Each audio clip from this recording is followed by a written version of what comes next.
Hello everyone, welcome back to the Rana academy. तो जैसे आप जानते हो कि हमने क्लास 11th का जो यूनिट नंबर 1 है, जिसका चैप्टर 2 हमने स्टार्ट कर लिया था, जिसका नाम है significant figures and errors. And उसकी जो थ्योरी थी बेटा, हमने वो खत्म कर ली थी। बट आज के लेक्चर के अंदर हम जो मैंने आपको थ्योरी करवाई थी, दैट इज सिग्निफिकेंट फिगर्स के बारे में, आज उसके रिलेटेड बेटा न्यूमेरिकल हम प्रैक्टिस करेंगे। और नेक्स्ट वीडियो के अंदर हम कॉम्बिनेशन ऑफ एरर्स के ऊपर बेटा प्रैक्टिस करेंगे। उसके बाद एनसीईआरटी क्वेश्चन एंड एग्जाम्पल के क्वेश्चन हम डिस्कस करने वाले हैं। और हाँ, ऊपर जितने भी चैनल और जो पेजेस दिए गए हैं, उनके जो लिंक्स हैं वो हमने डिस्क्रिप्शन बॉक्स में डाल दिए हैं। तो बिना कोई टाइम वेस्ट किए चलिए शुरू करते हैं।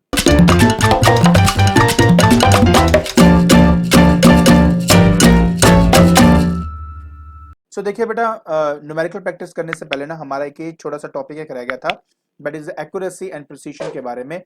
तो मुझे लगा कि आज हम पहले वो डिस्कस कर लेते हैं, उसके बाद जाके हम न्यूमेरिकल की प्रैक्टिस कर लेंगे। तो बेटा देखो, एक्यूरेसी एंड प्रिसीशन का मतलब क्या होता है बेटा। देखिए, मैं यहाँ पे एक सिंपल सा बेटा आपको एग्जांपल देता हूँ, एंड उससे आपको बेटा बहुत अच्छी क्लैरिटी हो जाएगी कि बेसिकली एक्यूरेसी क्या होती है और प्रिसीशन क्या होती है। देखिए बेटा, मान लीजिए कि आपके पास ना एक रॉड है, और उस रॉड का जो लेंथ है वो मान लेते हैं बेटा 3.628 बेटा, या 3.62 सेंटीमीटर जो है, वो एक्चुअली में जो ट्रू वैल्यू है वो ये है इसकी। So this one is a true value. ठीक है। अब जब मैंने स्केल की हेल्प से इसकी मेजरमेंट करी, तो बेटा इसका आंसर आया 3.5 सेंटीमीटर। लेकिन अगर मैं एक वर्नियर कैलिपर का इस्तेमाल करके अगर मैं इसी स्केल की लेंथ निकालता हूं, या इसी रॉड की अगर मैं लेंथ निकालता हूं, तो वो मान लीजिए मेरे पास आ जाता है 3.48 सेंटीमीटर। आप जानते हो बेटा कि अगर एक नॉर्मल स्केल की हेल्प से अगर इस रोड की अगर मैं लेंथ निकालूं, तो नॉर्मल स्केल का जो सबसे मिनिमम वैल्यू जो ये कैलकुलेट करके मुझे दे सकता है, जिसको लीस्ट काउंट कहा जाता है, वो 0.1 सेंटीमीटर है, मतलब 1 डेसिमल प्लेस तक कर सकता है। लेकिन वर्नियर कैलिपर का अगर मैं इस्तेमाल करूं, तो उस कंडीशन के अंदर ये हमें 2 डेसिमल प्लेस तक की वैल्यू कैलकुलेट कर सकता है। एंड जो उसका लीस्ट काउंट होता है वो 0.01 सेंटीमीटर होता है। अब इन दो वैल्यूज में से अगर मैं आपसे पूछूं कि बेटा इन दोनों वैल्यू में से ये जो ट्रू वैल्यू है, नजदीक कौन सी है, तो आप 100% बोलेंगे सर ये वाली ना इसकी नजदीक वैल्यू है, because this is 3.5 centimetre and ये 3.62 है, तो ये नजदीक है। तो बेटा वो वैल्यू या वो मेजरमेंट जो मेरे ट्रू वैल्यू के सबसे नजदीक होती है बेटा, उस वैल्यू को उतना ही एक्यूरेट कहा जाता है। सो अगर मैं इसके डेफिनेशन के अकॉर्डिंगली चलूं, तो आपके सामने दिख रहा होगा the accuracy of a measurement. एक मेजरमेंट के अंदर जो एक्यूरेसी है, वो इस बात पे डिपेंड करता है कि जो आपकी मेजर्ड वैल्यू है वो ट्रू वैल्यू के कितना क्लोज है, तो उसको एक्यूरेसी कहा जाता है। लेकिन बेटा जब हम बात करते हैं प्रिसाइज्ड वैल्यू की या प्रिसीशन की बात करते हैं बेटा, तो प्रिसीशन का मतलब होता है ये बेसिकली किसी इंस्ट्रूमेंट पे डिपेंड होता है बेटा, कि जो मैं मेजरमेंट दे रहा हूं, अप टू व्हाट रेजोल्यूशन या अप टू व्हाट लिमिट तक मैं उसको मेजर करके मतलब कोई इंस्ट्रूमेंट उसको मेजर करके मुझे दे सकता है। एग्जाम्पल, जैसे कि अगर मैं इस वाली की बात करूं, 3.5 अप टू 1 डेसिमल प्लेस देगा। एंड अगर मैं इसकी बात करूं तो 0.01 सेंटीमीटर है। तो मतलब वर्नियर कैलिपर जो है, इसकी रेजोल्यूशन ज्यादा है बेटा, इसका लीस्ट काउंट बेटा स्मॉल है, इसलिए ये जो वैल्यू है ये ज्यादा प्रिसाइज्ड है एज कंपेयर टू 3.5। तो मतलब अगर आप इन दो रीडिंग्स की बात करो, तो ये रीडिंग क्योंकि मेरे ट्रू वैल्यू के नजदीक है, तो ये एक्यूरेट वैल्यू है बेटा, this one is more accurate value. और अगर मैं इसकी बात करूं, तो ये 2 डेसिमल प्लेस तक की मुझे वैल्यू दी हुई है। इसका लीस्ट काउंट मतलब जिस इंस्ट्रूमेंट से इसको मेजर किया गया है उसका लीस्ट काउंट बेटा कम है। ठीक है।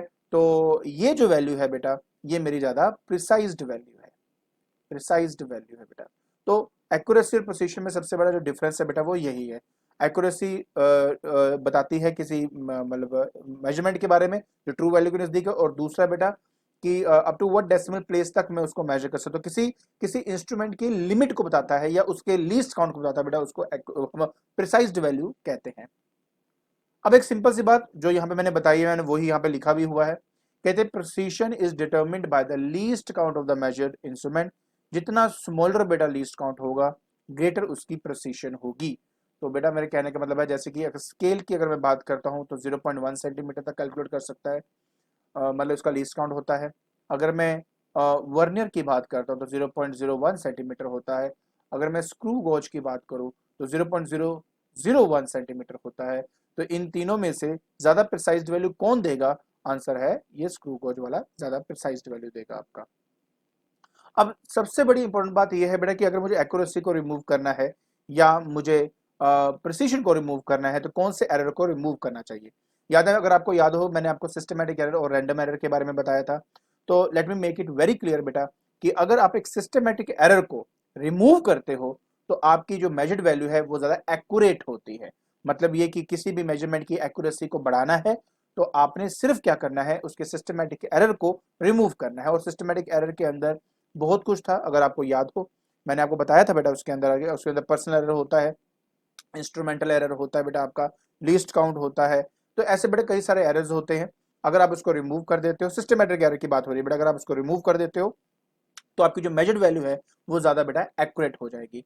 और रैंडम एरर को जितना कम करेंगे उतना ही ज्यादा बेटा जो आपकी मेजर्ड वैल्यू है वो प्रिसाइज्ड होगी।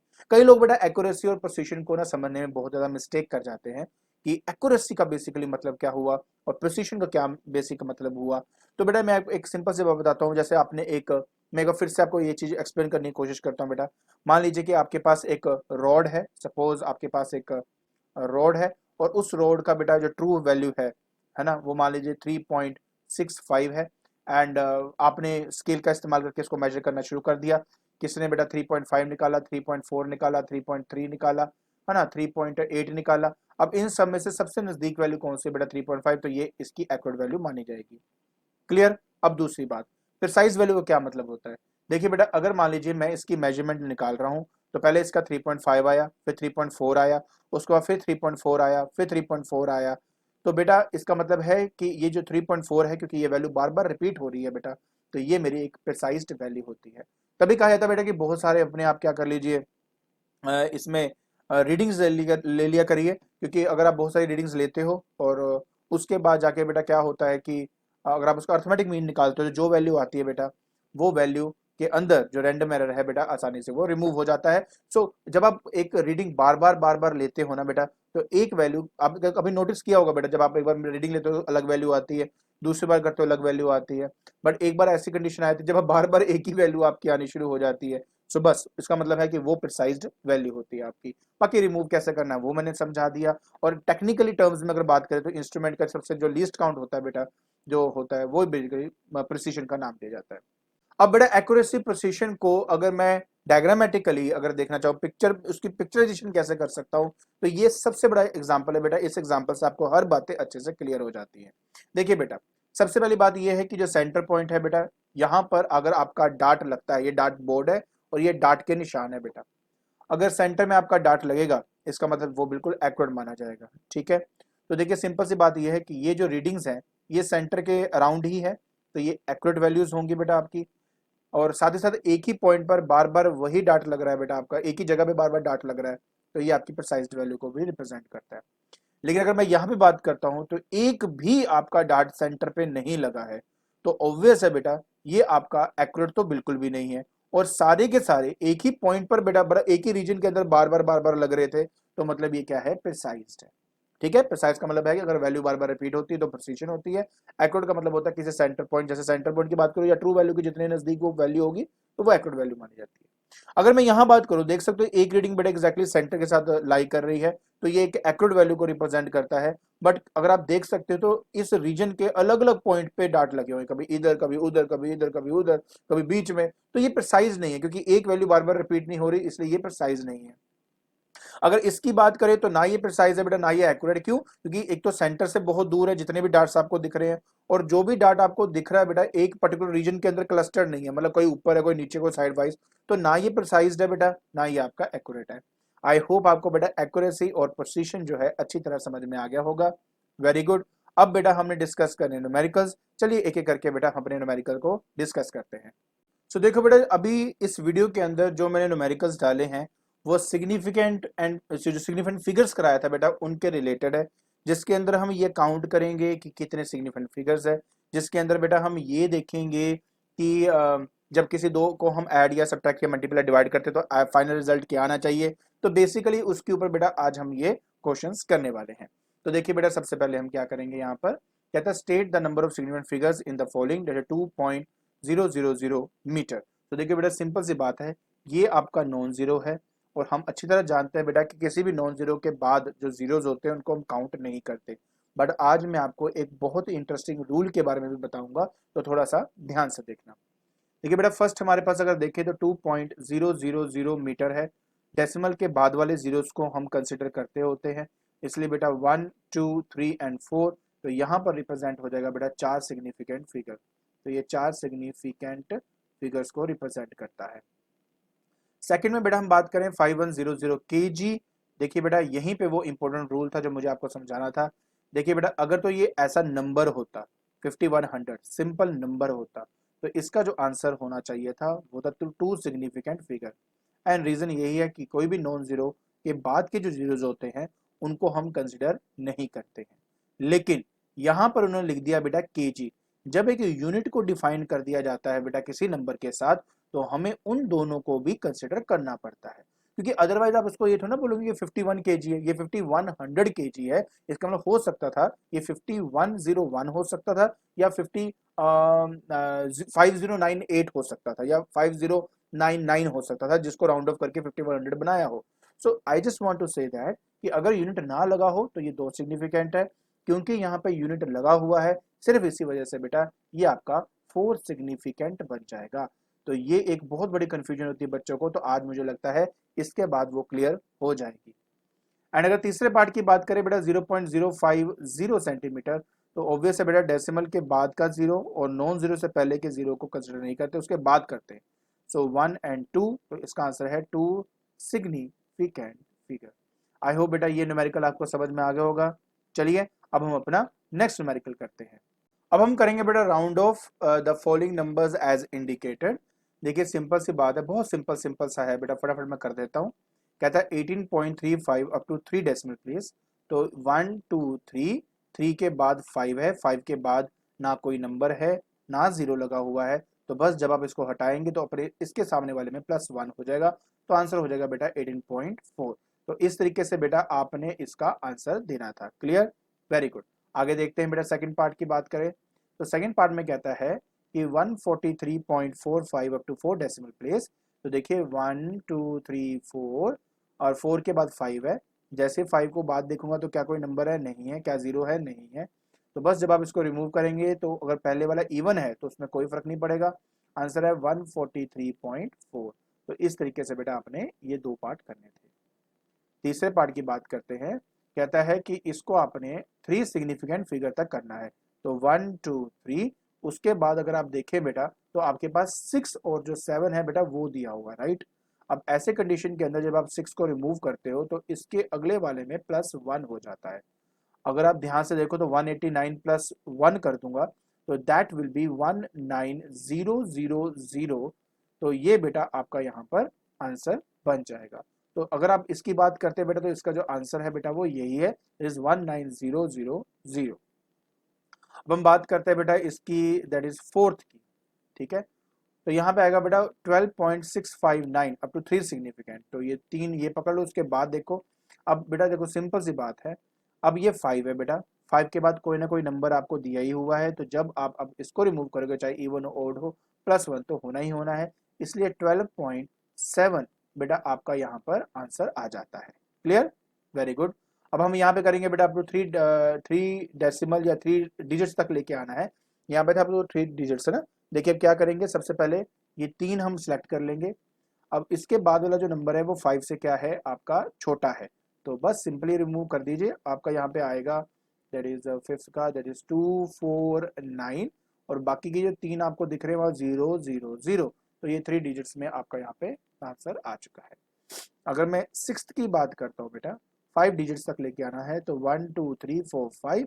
अब इसके बाद ये 5 है, जैसे इसको रिमूव करूंगा ऑड नंबर होने की वजह से +1, तो 321.14 बेटा यहाँ पे आ जाएगा। अब मैं सेवन्थ की बात कर लेता हूँ। सेवन्थ के अंदर बेटा यहाँ पे 101.55 इंटू 10 की power 6 up to 4 decimal place. 4 होता है ये वाला, ये 5 है बेटा, पहले वाला ओड है। आपका 101.6 इंटू 10 टू द पावर 6 आपका यहाँ पे आंसर बच जाता है। बहुत सिंपल है, आराम से किया जा सकता है। अगर मैं इसकी बात करूँ तो 4 डेसिमल प्लेस के बाद तो पहले 4 डिजिट पकड़ लिए, बाद वाला 5 है, उसके बाद कुछ नहीं है, और पहले इवन है तो इसको एज इट इज का एज इट इज छोड़ देंगे आप। तो आपका यहाँ पे आ जाएगा बेटा 31.32 इंटू 10 टू द पावर -5। ये लगाना मत भूलना बेटा, अगर आपने 10 की पावर वाली मिस कर दी तो आपका वहीं पे आंसर गलत हो जाता है। ऑलराइट, अब आया था बेटा कि मुझे इन सबको ऐड करना है और इसका जो रिजल्ट है वो appropriate number of significant figures में होना चाहिए। तो देखिए क्या करेंगे, 7 पॉइंट बेटा 21, देन आ गया 12.141, फिर आ गया बेटा 0.00, दैट इज 2 एंड 8। तो ये 8 आ गया, ये 3 आ गया, ये 5 आ गया, ये 3 आ गया, पॉइंट बेटा ये 9 आ गया और ये 1 आ गया। ठीक है, अब इस कंडीशन में जब हम ऐड करते हैं तो लोएस्ट डेसिमल प्लेसेस जिसकी होती है वही आंसर में आना चाहिए। देखिए यहाँ पे 2 डेसिमल प्लेस है, यहाँ पे 3 डेसिमल प्लेस है, यहाँ पे 4 डेसिमल प्लेस है, तो लोएस्ट हुआ 2 डेसिमल प्लेस, तो आंसर 2 डेसिमल प्लेस होगा। इसके बाद वाला 5 से कम है तो आंसर आपका 19.35 आपका आंसर आ जाएगा। तो बस इस तरीके से बेटा आपने इसको ऐड करना था। अब हम सब्ट्रैक्ट की बात भी कर लेते हैं बेटा। अब इस केस में कहता है कि इसको सब्ट्रैक्ट करना है इसमें से, राइट। तो 6.807 और ये है 4.27153 बेटा, ये आ गया है ना।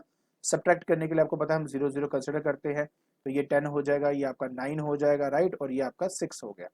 तो बस जी यहाँ से करिए बेटा, ये आपका 7 आ गया, 9 माइनस 5 4 हो गया, 6 माइनस 1 आपका 5 हो गया। ठीक है, एंड फिर ये बेटा आपके पास यहाँ पे 10 बन जाएगा और ये आपका 7 बन जाएगा, राइट। तो बस ये आपका 7 है ना नीचे, हाँ, तो यहाँ पे 3 आ गया, ये आपका बेटा 5 आ गया और यहाँ पे आपका 2 आ गया। अब रूल ये बोलता है कि लीस्ट डेसिमल प्लेस होना चाहिए आपका, तो ये 3 है बेटा आपके, तो ये 3 आ गया, 3 के बाद 4 है, ऑब्वियसली रिमूव करके कोई फर्क नहीं पड़ेगा 5 से कम होने की वजह से। आपका आंसर बेटा 2.535 आपका आंसर आ जाएगा। तो बस इस तरीके से बेटा आपने इसको करना था। आई होप बेटा एडिशन सब्ट्रैक्शन समझ में आ गया होगा, गुड, क्योंकि अब हम करने वाले बेटा मल्टीप्लिकेशन एंड डिवीजन। लेकिन उससे पहले सब्ट्रैक्शन का एक और क्वेश्चन करना है हमने, जिसमें अगर 10 की पावर की टर्म्स में आ जाए तो हम क्या करेंगे। तो चलिए जल्दी से हम वही देख लेते हैं। तो इस क्वेश्चन में देखिए बेटा, कहता है कि सब्ट्रैक्ट करो 2.5 10 to the power -6 from 4.0 into 10 की पावर -4। अब इनमें सबसे बड़ी कंफ्यूजन ये होती है कि बच्चों को लगता है कि देखो यहाँ पर तो 0.5 दिया हुआ है और यहाँ पे 0 है, मतलब ये कि एक ही डेसिमल प्लेस है तो आंसर आपका एक ही डेसिमल प्लेस में होगा, ऐसा नहीं है। कई चीज़ों को ध्यान में रखना होता है इनको सब्ट्रैक्ट करने के लिए। किसी भी दो साइंटिफिक टर्म्स की फॉर्म में जो हमें फॉर्म मतलब जो डिजिट्स दिए जाते हैं उनको सब्ट्रैक्ट तभी किया जा सकता है उनके 10 की पावर अगर सेम हो। मतलब ये कि 4.0 इंटू 10 टू द पावर -4 तक तो कोई प्रॉब्लम नहीं है बेटा। बात यहाँ पे आती है जब मैं 2.5 इंटू 10 टू द पावर -6 करता हूँ, तो मुझे इसको 10 की पावर -4 करना है। ऐसा करने के लिए 10 की पावर 2 से मल्टीप्लाई और 10 की पावर 2 से आपको डिवाइड करना पड़ेगा। ऐसा करने से बेटा ये बन गया 2.5 इंटू 10 टू द पावर -4 और नीचे आ जाएगा बेटा आपके पास 100। इसको आप लिख सकते हो 0.025 इंटू 10 टू द पावर -4। अब जाकर बेटा आप इनको आपस में सब्ट्रैक्ट कर सकते हो।